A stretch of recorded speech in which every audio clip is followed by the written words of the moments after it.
Antes de que te cuente esta historia, necesitas saber algo. Hay cosas en este mundo que no tienen explicación. Cosas que la gente del campo conoce muy bien, porque las ha vivido, porque las ha sufrido, porque las lleva grabadas en la memoria como una cicatriz que nunca termina de sanar. Esta es una de esas historias. Y si en algún momento sientes que el aire a tu alrededor se vuelve más pesado, que algo se mueve en los rincones donde no deberías ver nada, no te levantes. Quédate quieto y sigue escuchando. Era el año de 1974. En un pequeño pueblo enclavado entre las orillas del río y la espesura del monte, a pocos kilómetros de Tecolutla, Veracruz.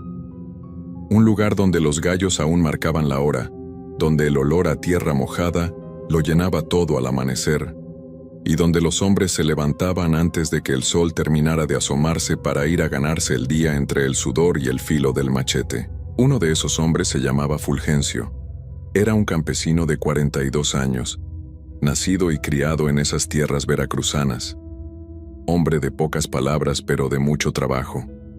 Tenía las manos callosas de tanto machetear, la piel curtida por el sol de décadas, y una rutina tan exacta que uno podría poner el reloj según sus pasos. Fulgencio vivía con su esposa y sus 3 hijos en una casa de madera con techo de lámina, a un lado de una parcela de caña que era, literalmente, lo que les daba de comer. Cada mañana, sin falta, Fulgencio se levantaba con el primer canto del gallo.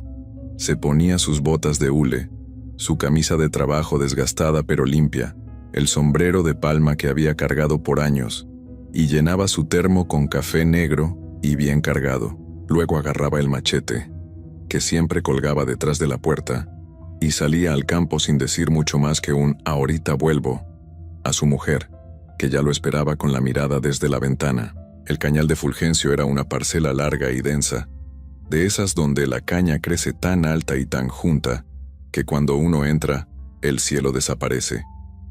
Solo queda el verde oscuro de los tallos, el susurro constante de las hojas rozándose entre sí, y una oscuridad fresca que en las mañanas se siente casi como un alivio, pero que en las tardes, cuando la luz baja y las sombras empiezan a alargarse, se convierte en algo completamente distinto. Fulgencio conocía ese lugar como la palma de su mano. Sabía exactamente cuándo la caña estaba lista para cortarse, sabía dónde pisaban las víboras, sabía qué zonas se encharcaban en tiempo de lluvia. No le tenía miedo al monte, nunca le había tenido.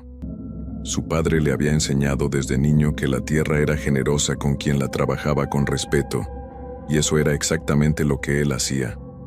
Respetarla, cuidarla, tratarla como si fuera suya, porque en cierto modo, lo era.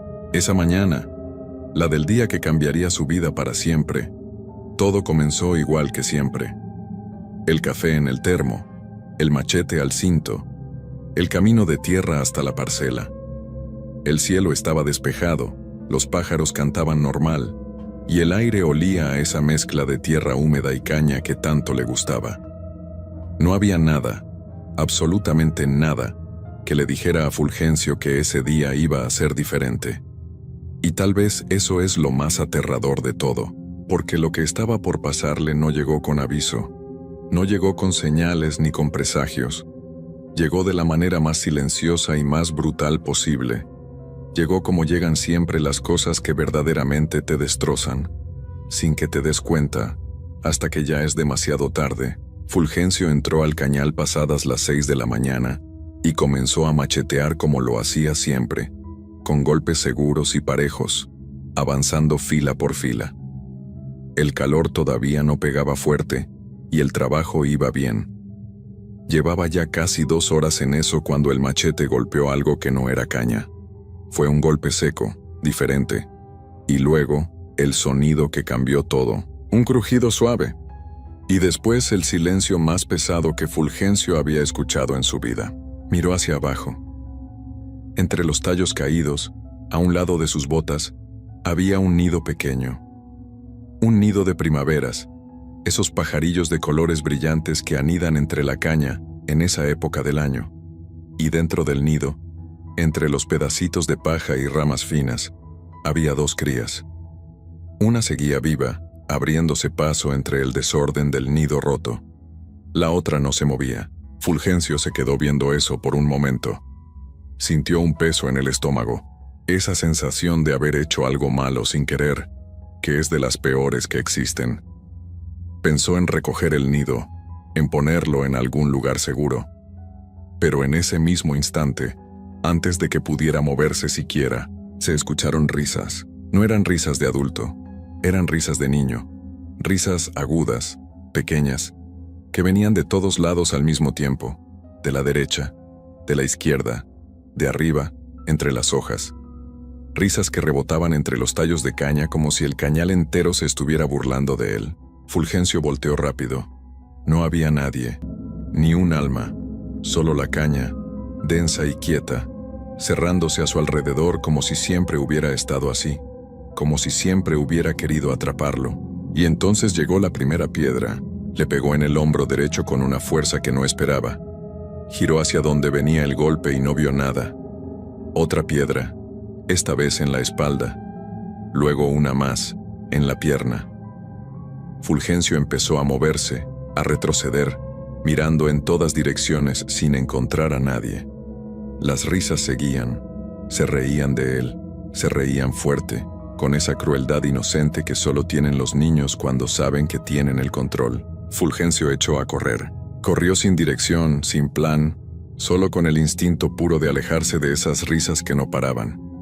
Las cañas le azotaban la cara, los brazos, las piernas. El suelo era irregular, y las raíces le jalaban los pies como si el mismo monte quisiera tirarlo. Pero Fulgencio no se detuvo.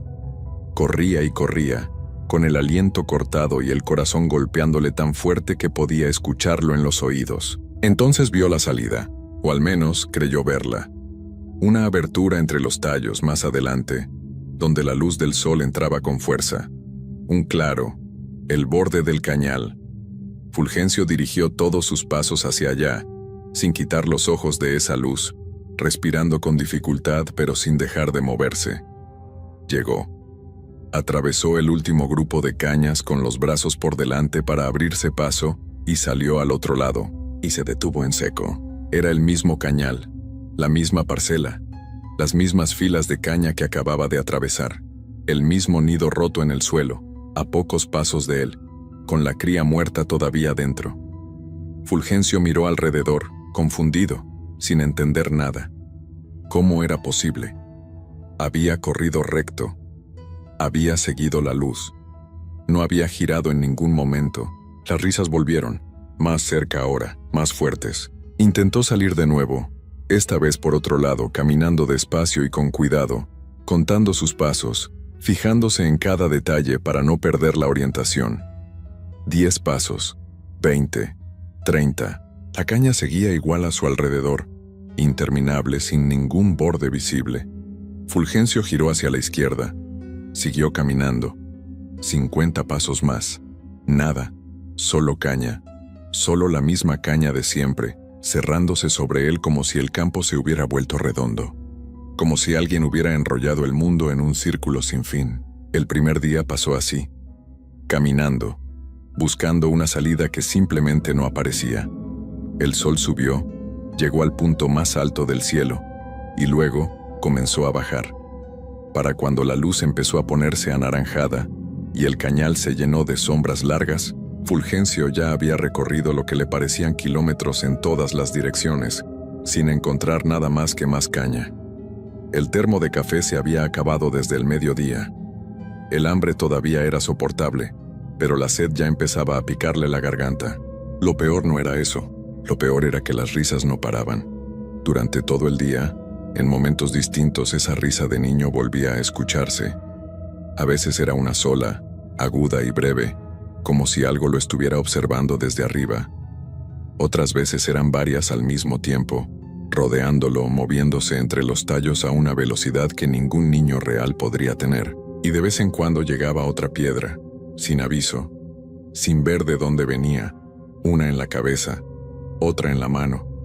Siempre lo suficientemente fuerte para doler, pero nunca tan fuerte como para dejarlo inconsciente, como si no quisieran lastimarlo de verdad, como si solo quisieran que sufriera. Cuando cayó la noche, Fulgencio se recostó en el suelo entre las cañas, con el machete apretado en la mano y los ojos abiertos en la oscuridad. No había luna esa noche, o si la había, la espesura del cañal no la dejaba pasar. Era una oscuridad completa, del tipo que aplasta, que hace que uno no sepa si tiene los ojos abiertos o cerrados. Y en esa oscuridad, las risas siguieron, más bajas ahora, más cercanas, como si algo se hubiera acostado junto a él sin que él pudiera verlo. Fulgencio no durmió esa noche, ni un minuto. El segundo día fue peor. La sed ya no era una molestia. Era un dolor constante que le quemaba la garganta y le secaba los labios hasta partirlos. El hambre le doblaba el estómago. Las piernas le pesaban como si estuvieran llenas de tierra, y los pies, dentro de las botas, ya tenían ampollas reventadas que le ardían con cada paso. Pero Fulgencio siguió caminando, porque detenerse se sentía como rendirse, y rendirse en ese lugar se sentía como algo peor que morir. Varias veces intentó trepar a los tallos de caña para ver por encima del cañal y orientarse, pero la caña no aguantaba su peso y se doblaba antes de que pudiera ganar suficiente altura. Una vez creyó escuchar agua cerca, un murmullo suave que podría ser el río, y corrió hacia ese sonido durante varios minutos, hasta que el sonido desapareció de golpe, como si alguien lo hubiera apagado con la mano. Nada. Solo silencio. Y luego, otra vez, las risas. En algún momento del segundo día, Fulgencio se puso a hablar solo, primero en voz baja, casi sin darse cuenta, luego más fuerte. Le hablaba al monte, a la caña, a esas presencias que no podía ver pero que sabía que estaban ahí, observándolo, jugando con él. Les pedía que lo dejaran salir. Les decía que había sido un accidente, que él no había querido hacerle daño al pájaro, que lo sentía de verdad. Las risas se callaron por un momento cuando dijo eso, solo por un momento. Luego volvieron, más fuertes que nunca, y una piedra le pegó de lleno en la mejilla, abriéndole un corte pequeño pero profundo que le escurrió sangre tibia por la cara. Fulgencio se limpió con el dorso de la mano y siguió caminando. Ya no lloraba, ya no gritaba. Solo caminaba con los ojos fijos al frente, repitiendo en silencio el nombre de su esposa y de sus hijos, como si esas palabras fueran lo único que le quedaba de real en un mundo que había dejado de tener sentido. En su casa, mientras tanto, la noche del primer día ya había encendido todas las alarmas. Su esposa, Petra, había esperado hasta tarde con la cena servida y el café caliente, diciéndose que quizás Fulgencio había decidido quedarse a terminar una zona difícil antes de regresar. Pero cuando el reloj marcó las 9 de la noche y no había señales de él, el miedo le apretó el pecho de una manera que conocía bien. Ese miedo que no necesita palabras para explicarse. Ese miedo que las madres y las esposas del campo conocen desde que son niñas. Al día siguiente fue a buscar ayuda a los vecinos. Entre todos recorrieron los alrededores del cañal, llamándolo a gritos, buscando rastros entre la maleza del camino. Encontraron el recipiente del café tirado entre las cañas del borde, pero de Fulgencio, ni sombra. Al tercer día, Petra fue al pueblo a hablar con las autoridades. Levantó el reporte con manos temblorosas y voz que apenas le salía. El encargado le dijo que organizarían una búsqueda, que no se preocupara, que seguramente el hombre había tenido algún percance menor, pero en los ojos de los hombres más viejos del pueblo, los que conocían esas tierras desde siempre, había algo más, algo que no se atrevían a decir en voz alta, porque ellos sí sabían lo que podía pasar cuando alguien perturbaba lo que no debía perturbarse dentro del monte. Ellos lo habían escuchado desde niños, de boca de sus propios padres y abuelos.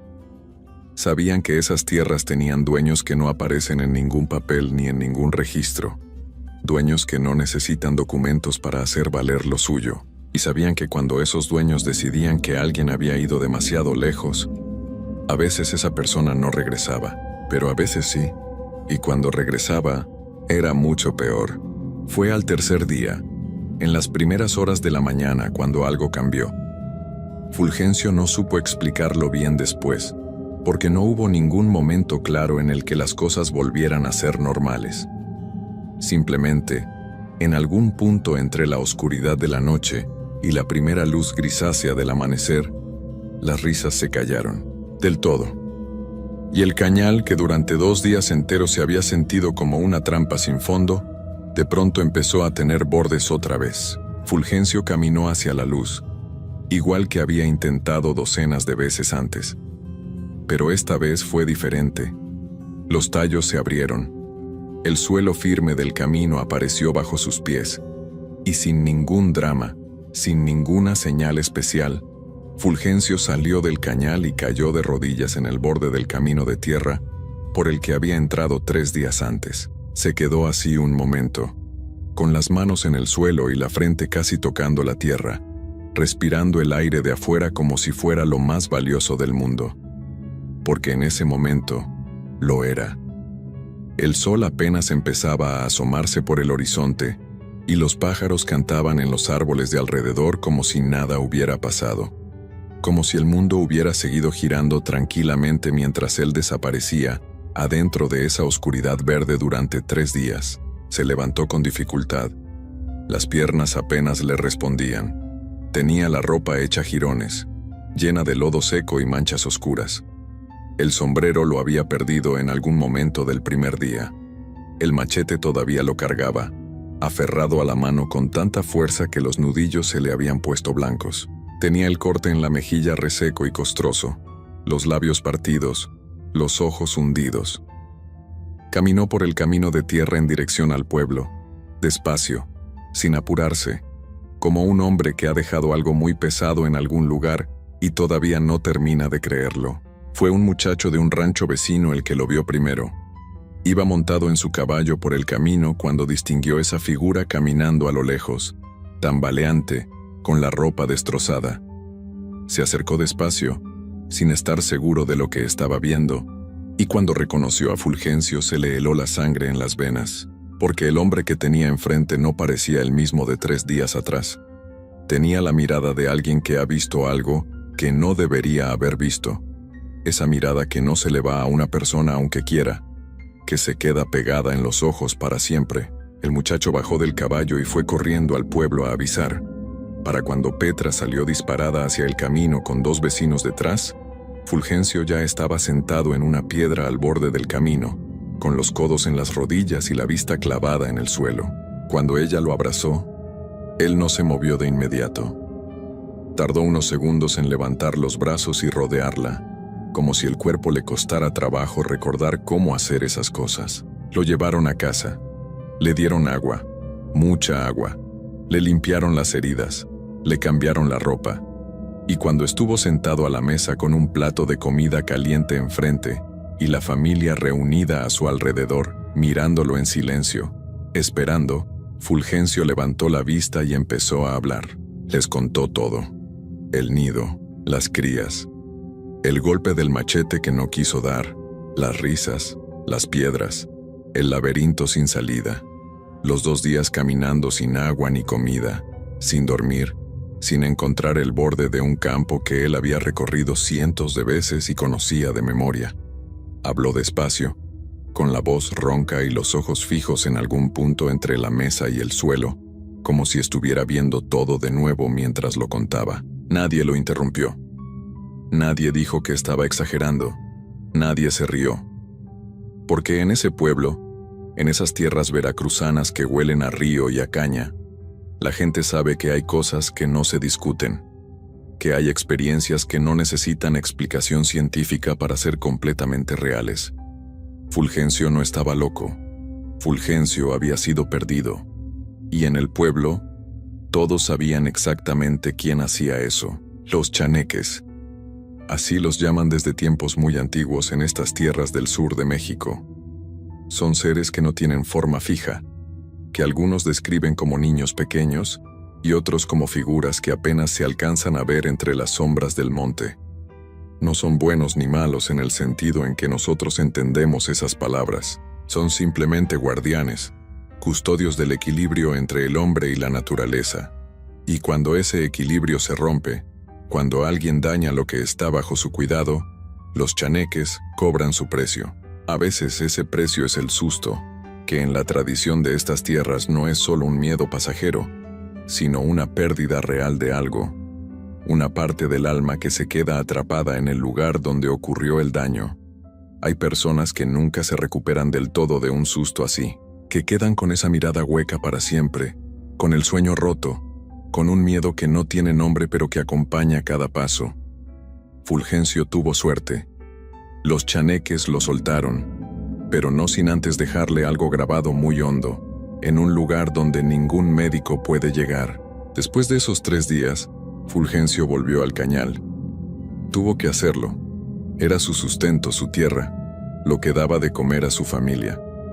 No podía darle la espalda, pero la manera en que volvió era completamente distinta. Desde entonces, antes de entrar al cañal cada mañana, Fulgencio se detenía en el borde del campo.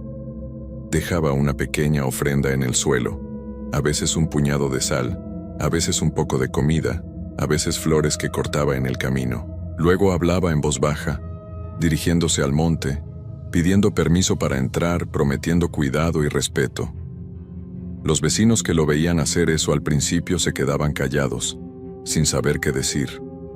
Algunos pensaban que los 3 días en el cañal lo habían afectado más de lo que quería admitir, pero Fulgencio no les prestaba atención.